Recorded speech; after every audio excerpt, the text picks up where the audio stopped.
Above the Law is Steven Seagal's first movie, and I bet if you asked him, he would tell you that it was a completely true story. Seagal plays Nico Toscani, and we start with some energetic and lively narration by the man himself about his upbringing and how by the time he was 17, he moved to Japan and began his life of never shutting up about Aikido. They had a martial arts demonstration out there, and I saw this little old Japanese man doing yeah, things we that I can't thought hear were you. Magical.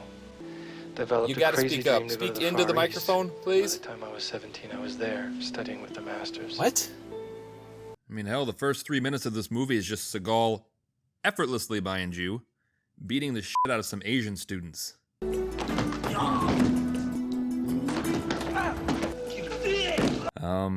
USA?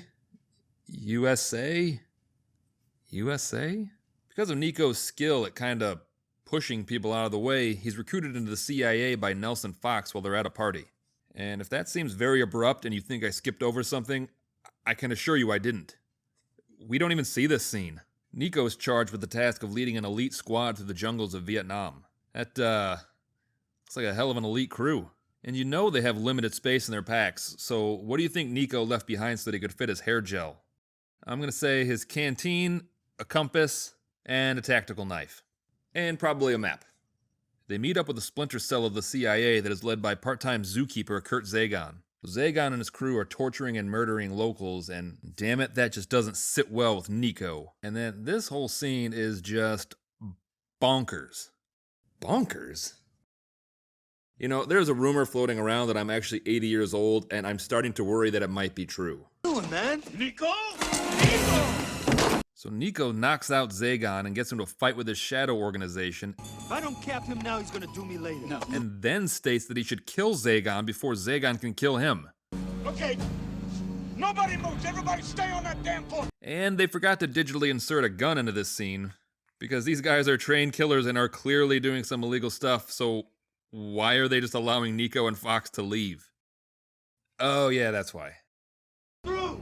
I'm finished.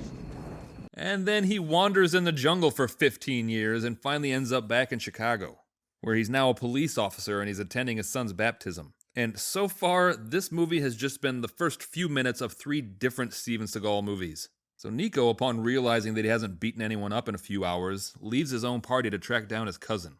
He goes to a bar and the patrons are not exactly helpful, but it's worth noting that they aren't really doing anything wrong. You seen this girl? I ain't seen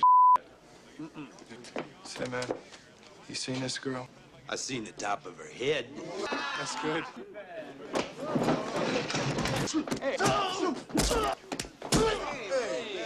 Again, he is a cop who is just destroying a bar full of people simply because they mildly disrespected him. So he finds his cousin coked out of her mind with some pimp, and this dude informs Nico about a major shipment that's coming in that he heard about from some coke lawyer. What lawyer? I don't know. You don't know, man. So Nico sets up an illegal wiretap to gain information about this shipment. I mean, he could have got this information from the dude that he was slapping the shit out of, but that's not illegal enough for Nico. So the coke lawyer leads them to drug kingpin Tony Salvano, and they set up a sting operation. The feds screw it all up, so it's up to Nico, and only Nico. Why the hell do you even need anyone else when you've got Nico motherfucking Toscani on your side? Anyways, Nico gets hit by Salvano's car and lands gracefully onto the roof while the occupants of the car seriously freak the hell out. Get up the roof! Get rid of him! Where do I go? What do I do? Now, if you are being chased by the cops, and one of those cops is currently clinging to the roof of your car, that cop now poses almost zero threat to you. I mean, except if that cop was created by Steven Seagal. Wait, all you gotta do is just brake really hard and it'll fly off the front. Or put your turn signal on and leisurely come to a gentle stop. And they discovered that the shipment didn't actually contain drugs, but was instead full of C4. We learned that Salvano was working with the FBI, particularly agents Neely and Halloran, and they all answered to none other than our good old buddy Zagon. Nico and Jax follow Salvano to a church, where we learn that Father Gennaro is harboring illegal immigrants. And during a mass, a bomb goes off, killing multiple people. Nico and Jack start canvassing the neighborhood for any solid leads when a group of Salvano's men try to kill Nico. And they made the mistake of only bringing deadly weapons, when in fact they would need an instrument of God in order to kill a god like Nico. One of them manages to flee, and then we are treated to what is always the highlight of any Steven Seagal movie. We get to see the man run.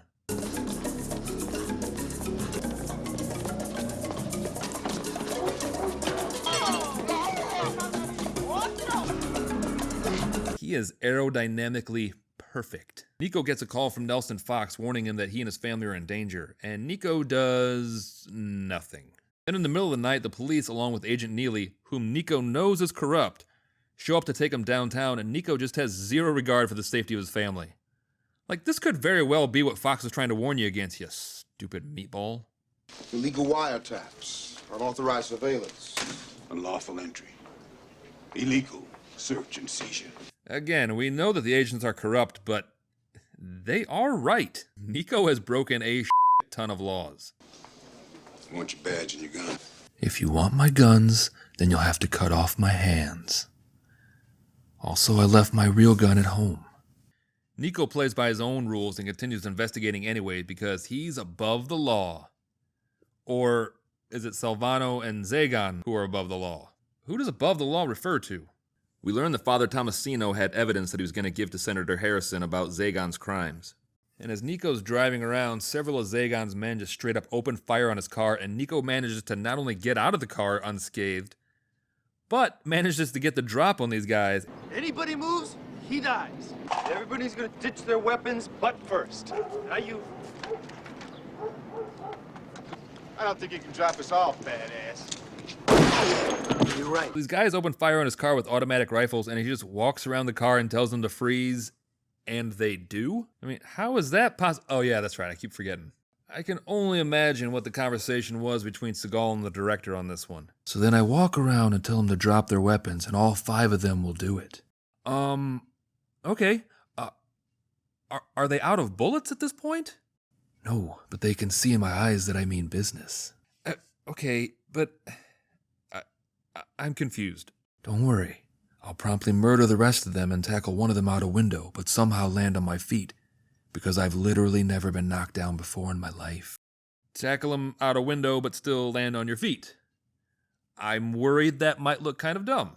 Trust me, it won't.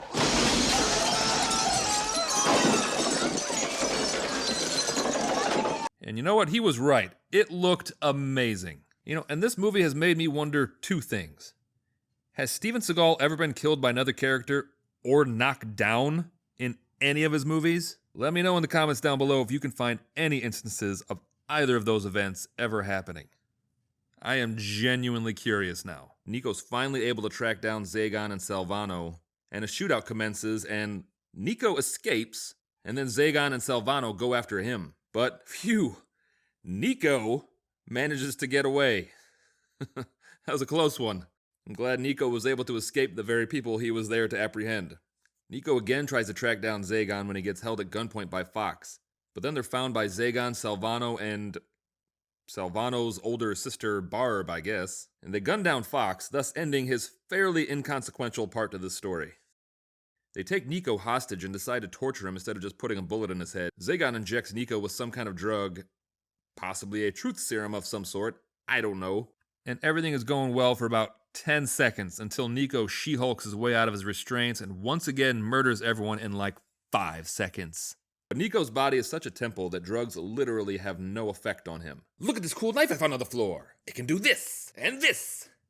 Do you think we should turn it into Lost in Fire?